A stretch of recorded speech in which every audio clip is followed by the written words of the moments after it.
Hello and welcome to RD Ultimate, the Rune Dragon Ultimate Iron Man. Last episode we were able to make a pretty decent amount of progress. Using most of the Numulite we got before Leagues 3, we then cleaned all of the finds and put the lamps in herb lore. We then used all the herbs we had to make potions. We got 53 fishing so that we can complete Heroes Quest. We completed Frenetic Trials, Shiloh Village, which then led to Legends Quest. And we got our charged Amulet of Glory. We then completed a couple of other quests, so Pirate's Treasure and Hand in the Sand, and finishing on Monkey Madness 1, which allowed us to get the D Scimitar. We then finished the episode off with a bunch of medium caskets. Currently I'm just doing a bunch of AFK stuff. The reason being is because I'm a bit busy at work, so there are going to be a couple of AFK levels. And the two things that I'm doing is I am chopping yew trees and fletching them into yew longbows. Going to get us a bit of money and some woodcutting levels, which will be important for the next step. We're also mining stars for another thing that I'm going to try and do, and that'll become clear later on. These are the levels we're starting with. So as you can see, we gained a decent amount of attack experience last time, really good mining, and incredible herb lore, 71 herb lore. So yeah, there should just be some new levels coming through, and I will show you them as they come through. Last but not least, I know that we finished off with some medium caskets, but we actually got one whilst mining this tree. So let's open this now. Our Felder Pills, white firelighter. Okay, you know, not terrible, not great. 73 fletching, that's an easy casket done. Another easy casket. 78 mining. 62 crafting. So we're going to open 22 bags full of gems. We'll show you what the result of that is. Alright, there we go. That is a load of gems there. That's going to be a huge amount of crafting XP. Oh, whilst I'm here, let's do these caskets. Beginner. Useless. Medium. Okay, I see how it is. 63 crafting. And that is the last sapphire sold. That is 271k made and 11.5 of crafting. 74 woodcutting. And that is 75 woodcutting. That is the requirements to cut magic trees. So it might be a bit of a surprise, maybe not, but we are going to try to go for desert treasure sometime soon.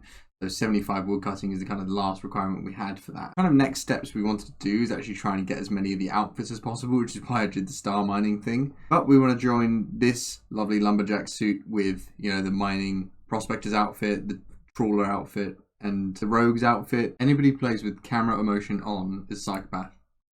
My first piece at, I think this is 19 trips. Angler waders, baby, and that is on 28. Angler boots, baby. There we go. And that's at 32. Missed the notification, but that's 55 fishing. And that is the final piece of the puzzle, the angler top. We went very, very dry, but it's okay because this game mode is not that bad. But, you know, we got our third piece on, what was it, like 30 something? And this time we are at 97. So, you know, 67 games or something. That is pretty good. Let's put this in the house. And this is going to be our home for a short section of time. We're going to try and unlock the full Prospector's outfit and the upper section of the Motherlode mine. Mostly just because then we don't have to do it again. So getting stuff like the gem bag later will be much easier. So we need 280 golden nuggets. And we are starting on 78 mining, 63 crafting, and playtime is 35 days, 22 hours. So the way this is going to work is we're going to get all the deposits into the sack. Somewhat unsurprisingly, that's where they all go. And we're going to move this here, and then we're just going to literally drop everything. We don't have the coal to deal with it. We don't have the money to buy nature runes to superheat to the gold. So we're not going to do that. So yeah, just dropping everything. We can get crafting up later, we can get smithing up later, and to be honest, we can do smithing with the struts, so I don't really care. 8, 11, 15, 22, 26, 29, 33, 38, 42, 50, 55, 61, 69, 73, 79, 92, 99, and that is 100 finally. As you can see, we actually got 100 nuggets. Doing that took us a really long period of time. I think go here. We're now on 11 hours. It took, essentially in real time, it took like 3 days.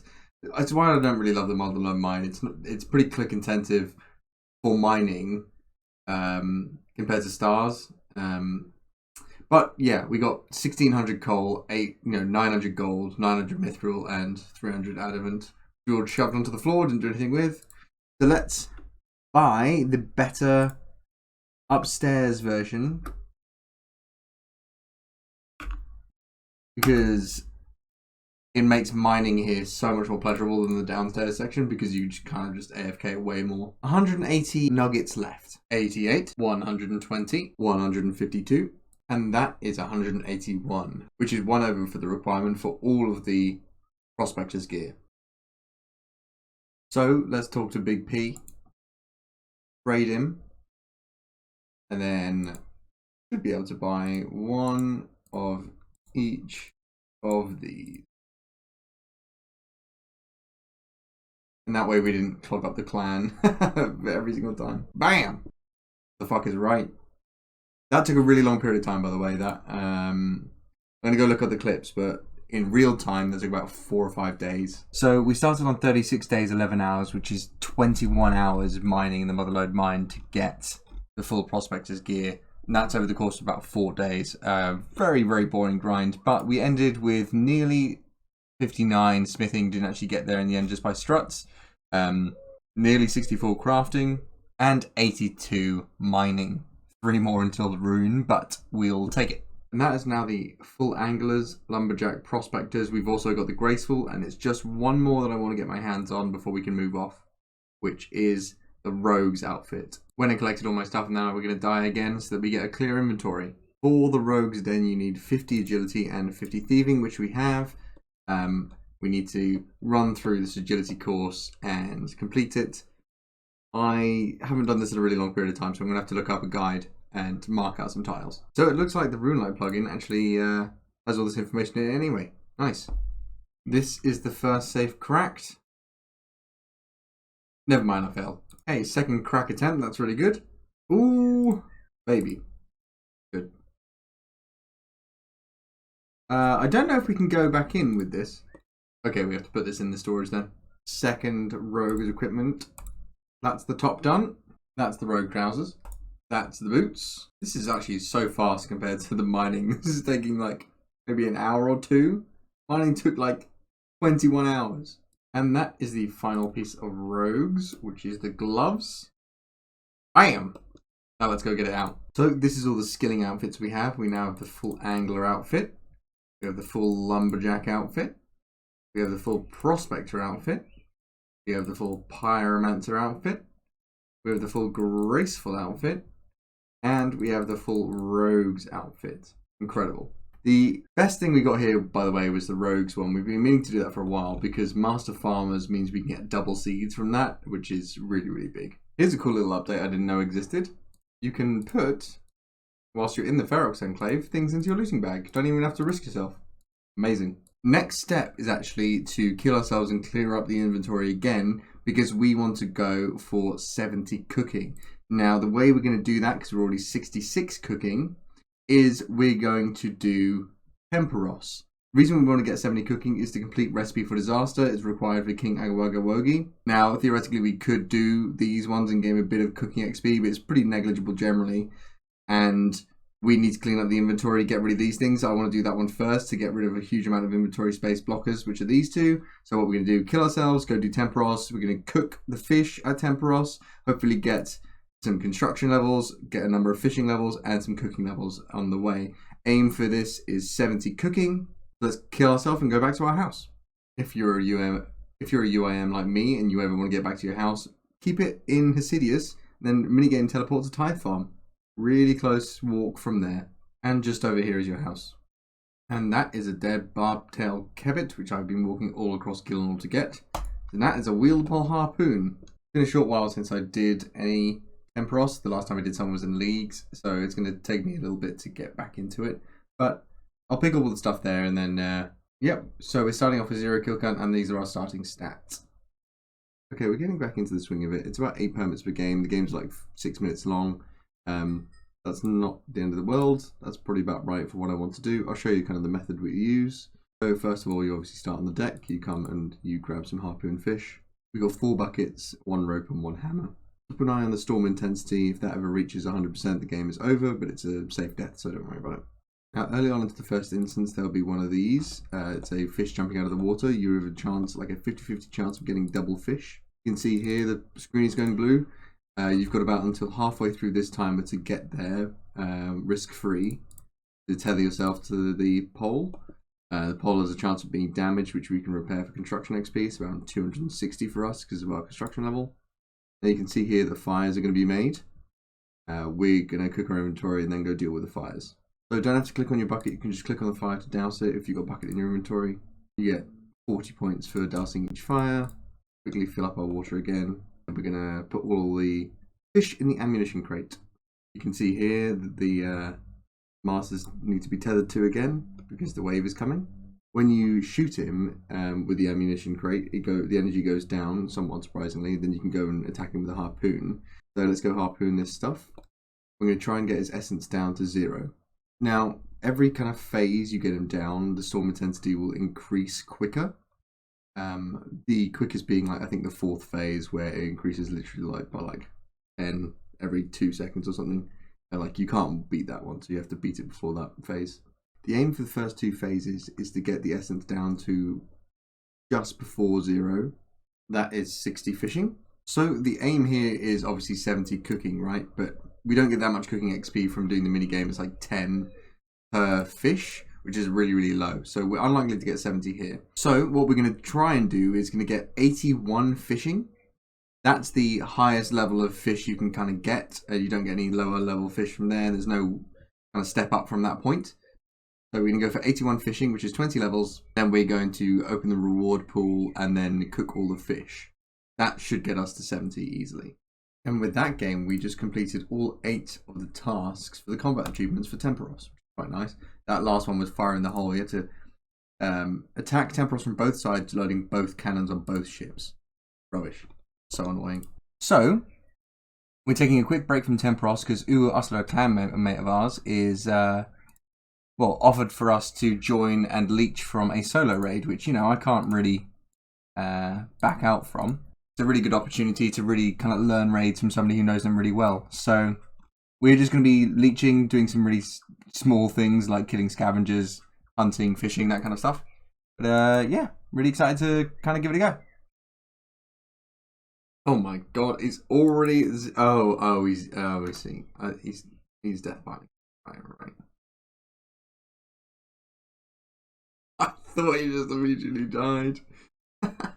Funny. So whilst he's doing it, I'm going to talk to you about kind of why I jumped along with this.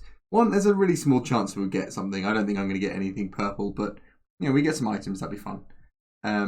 It's fun to go along. I've never really done raids before. I really want to learn how to do them, and this is kind of a really good way of doing that.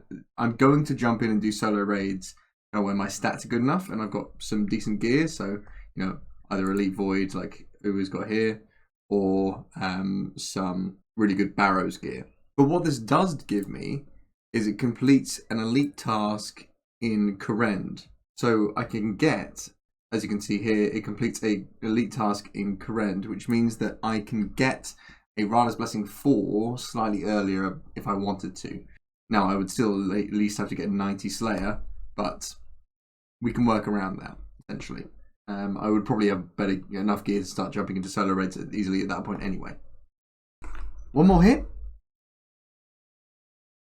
Oh, I got him. Whoa, and that was fucking well done, him. White.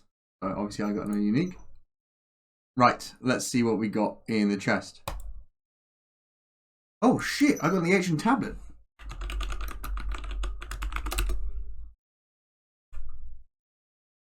That's actually huge. I'm not even lying. That is enormous. Yeah, that's super useful. So the reason this is incredible, I mean, it's a 1 in 10 drop. So I mean, like, you know, it's not the highest chance of getting it, but I mean, I'm really glad I did. Essentially, we can use this on a Xerix talisman, and then we can teleport to Chambers of Xerix. That's really good. Oh, that's actually so exciting. That's so exciting. Let's go and try and get a Xerix talisman. So not too long hunting, we find the Xerix talisman inert. Now we can use the ancient tablet on it. That's not what I wanted to do. And now we can use the ancient tablet on it. And now we can teleport to Mount Quidili Totem. Mount Quidili Totem. Back to the fishy. 65 fishing. Karam ones. Okay, brilliant. So now at least we can complete the Bye-bye one-eyed tree quest we failed earlier. 69 fishing. And that is 70 fishing, a huge level. Leaping Sturgeon, a barbarian fishing method. But we are only 11 levels away from where we need to be. This is a huge level coming in. That is 72 construction. We can now build a portal nexus. But more importantly, we can boost using 8 extra levels to get a revitalization portal so we can restore our prayer. As you can see, that is 100 Temporos kills. We've got 737 points. That means we've got an average of about 7.3 points per Temporos kill. Not too bad. And with that, we reach 1,000 permits. We are currently level 76, so our aim is 81, so we're like 5 levels off. What we're actually going to do is we're going to swap from Temporos now to Barbarian Fishing. There's 2 reasons for this. 1, Temporos is very click intensive and I don't particularly have time to do that. And 2, Barbarian Fishing will get my agility up a bit. So at Temporos I was getting about like 30k XP an hour from how I was able to play Temporos.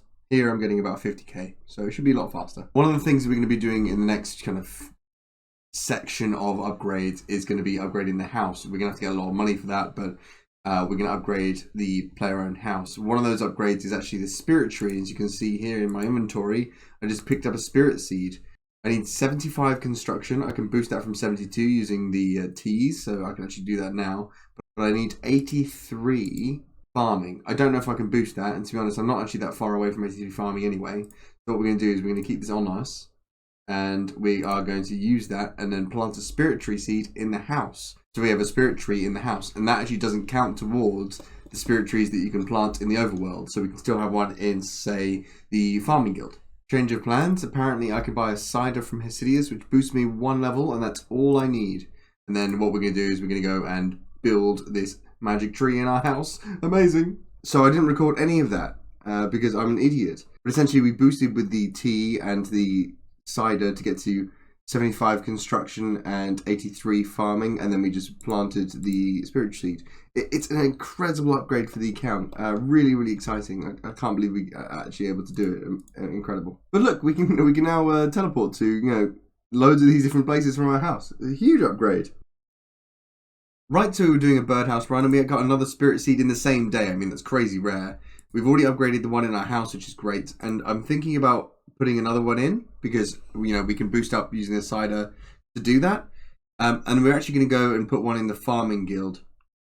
Now, to do that, I'm going to have to actually boost up further than 83 because I need to get to 85 to get into the zone for it. So we're going to have to make a garden pie or something. There are a number of different reasons why. I mean, there are other ones as well. If we had Prifidinus, we would do Prifidinus here. But the farming guild's a really good one to get to for 2 main reasons. 1, to access kind of the areas of the farming guild, just get there quick and easy. It's a really useful area. It's very close to a lot of other stuff. I mean, technically we have a burying ring near and stuff, and it's close to like a mahogany tree outside, and there's a couple of other bits and bobs around. But the really cool thing is that it's really close to the Hespori patch, so it's actually really, really good spirit tree to have. We just need to make sure that we can boost appropriately to get it. Cool, we just made 5 garden pies. That was actually pretty easy. We just went to the grand tree and bought everything we needed. Okay, now to the farming guild. Right, we are 85. We can now go into the higher tier area. So the spirit tree takes something like 64 hours to grow. And obviously I don't have like access to like the suckwa teeth and stuff like that. So I'm going to have to kind of monitor it quite a lot. So a bit of a concern there. So I'm going to have to come back and check every few hours that it's not dying. Okay, so thinking about it, I don't want to risk losing the spirit tree sapling and it dying 64 hours because, I'm a human, I have to sleep.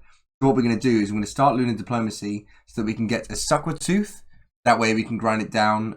We can go to Apatol because we've got the Grigris and stuff, and we can go and buy the relevant things to guard the spirit tree so that we don't have to watch it diligently for 64 hours. Got a nice little call out from the old clan chat. So found a dragon impling that I might be able to catch, and now we've got 93 hunter. I don't even have to go back anywhere. What did we get? I have no idea what we got. Oh shit, that's a lot of dragon arrows. Not bad. Thank you, Morronwyn. Cheeky little 50k there. Right, that is all the symbols gone, and we can now get to Lunar Island. We'll complete this quest later. I don't really need to complete it now. I've got no plans to complete it now. The Lunar spellbook is okay. Not the best. But we're really here just to kill the suckwa. Okay, I found a safe spot. I've got like 4 of them. It should be like a 1 and 2 drop, and I've not got any of them. teeth yet. Alright, that's finally it. That's the 5th kill. It's a 1 and 2 drop. I don't know what's going on. We also got a hard clue scroll with it, so bit of a bizarre one. Can't complete this one. Right, finally back on Ape Atoll. And we can now be a monkey again, which is great. The reason we've kept this is that we can do the Prince Arawago Wogi quest. Once we've done that, we can then drop it, and then we'll need to get it back for Monkey Madness 2, but that won't be for a long period of time. Right, so that is the monkey nuts and the monkey bar acquired, and this is the spirit tree planted, and we're going to pay the gnome to look after it. What a huge and unexpected upgrade. 80 fishing, or 1 more level to go. And that is finally 81 fishing. Now we are free from the burden of maybe getting worse fish at Temperos, which is great. We get the best rewards at Temperos. Let's finish up with what we're doing here, clear our inventory, and then go and get some rewards. First, let's check health on the spirit tree. That is 20,000 experience. And now we can travel for free to the farming guild, which is amazing. And it's so close to death storage over here. Look at that. Amazing. You can see from here we've got 143 completions, 1,000 points, and we've never claimed the points.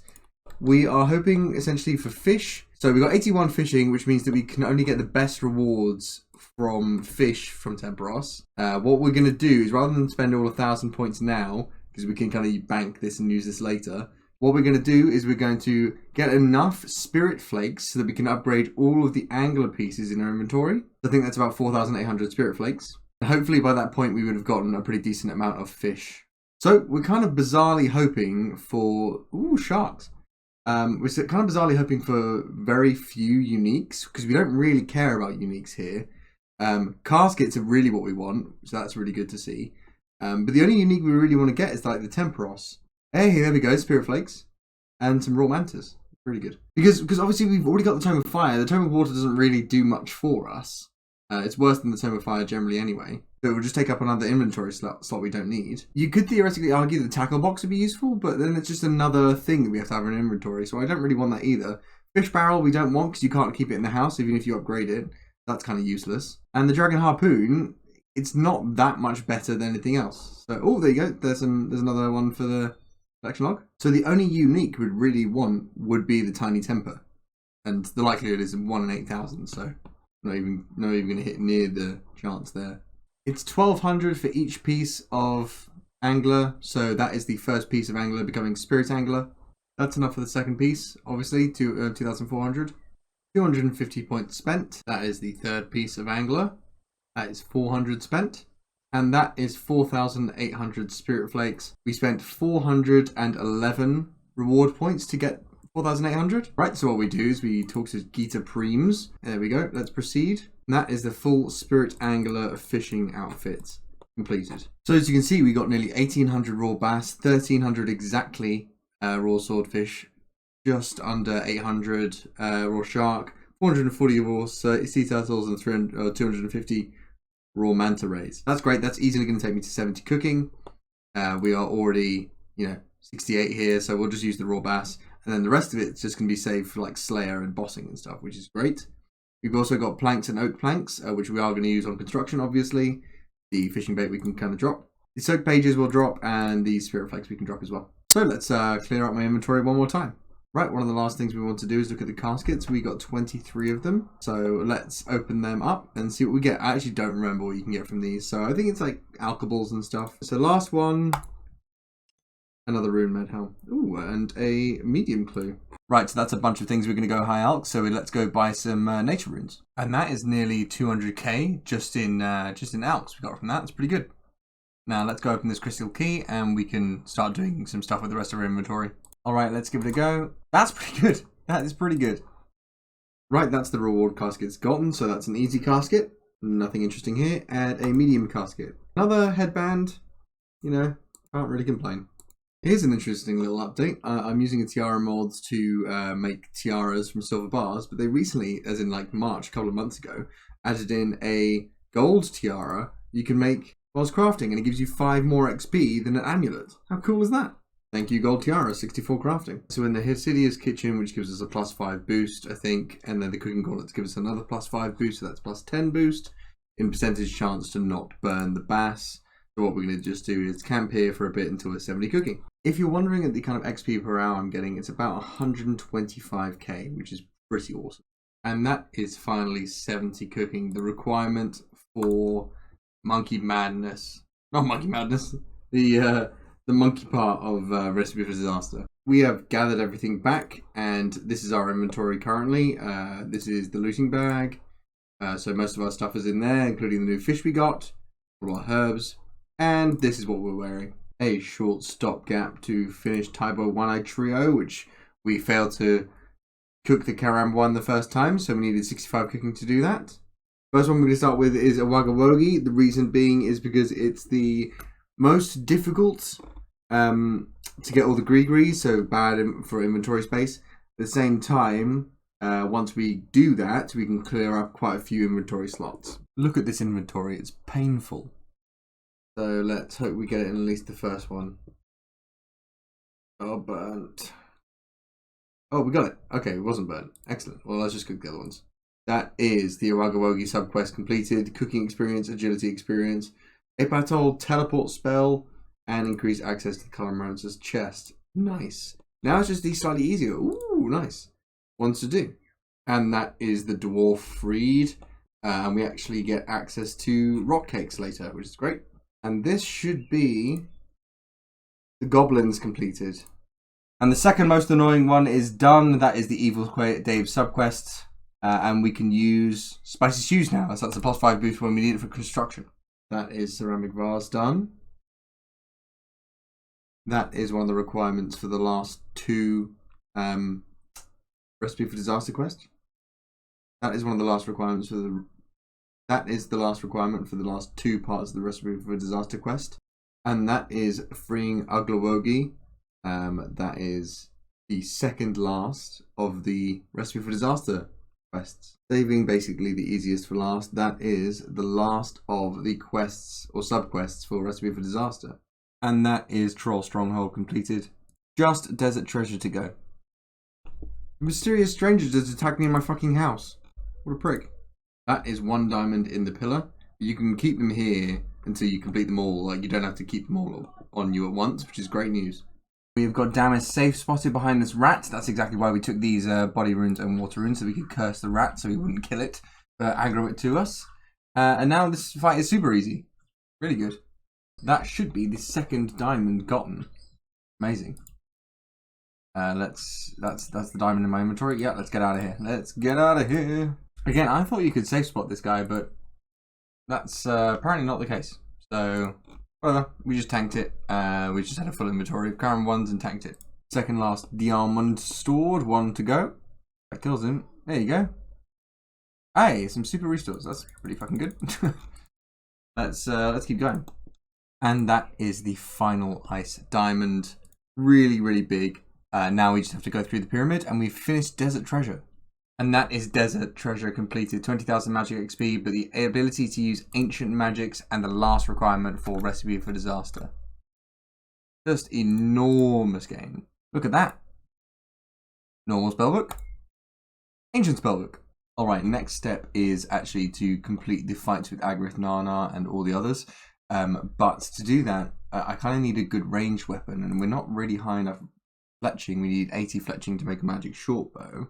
But we are high enough fletching to get a rune crossbow, which is a brilliant weapon anyway. The way we're going to do that is we're going to get the deranged archaeologist, and the way we do that is we jump on the Robocat mushroom and hope we don't die. That is 50 kills, and we hit the rune out limbs. Nice, exactly on 50 kills. That's pretty good.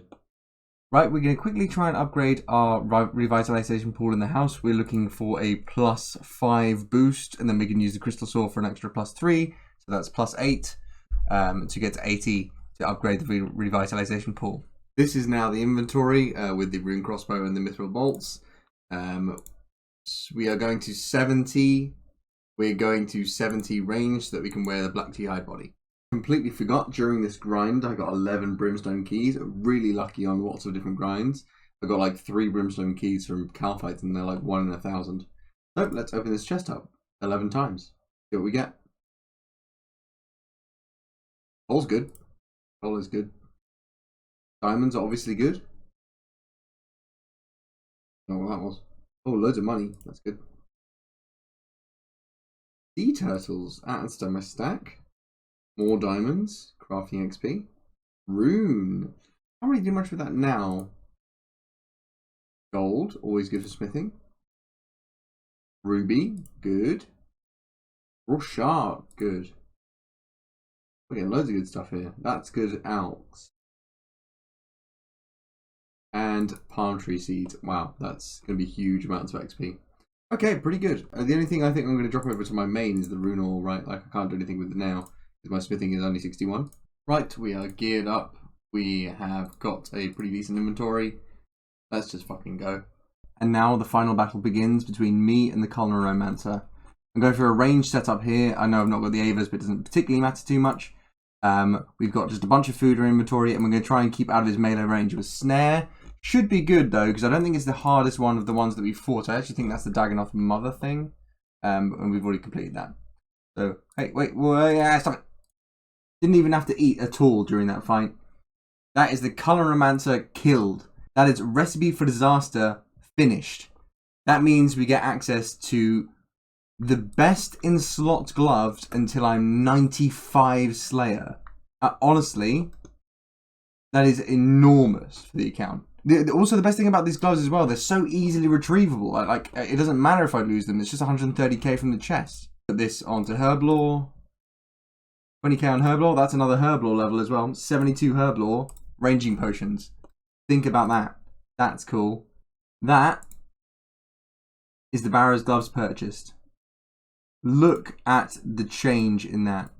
Look at that. +4, +2 and everything. Let's just take these bad boys off.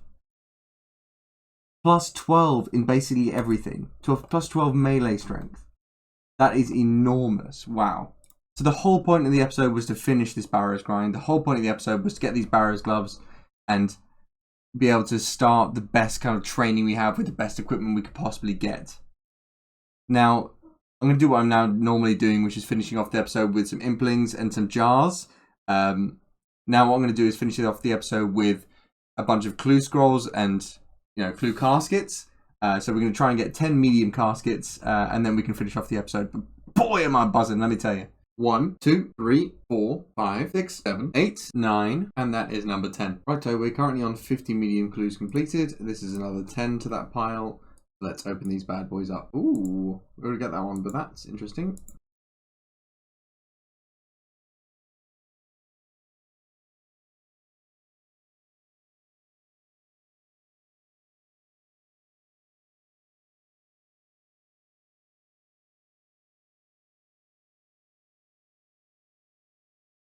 Here are the final two. Ooh, a page. That's great. We can put that in the book, and that's a new one as well. And the final one, another plate body. What the hell? And an ancient meter. Mitre? I don't know.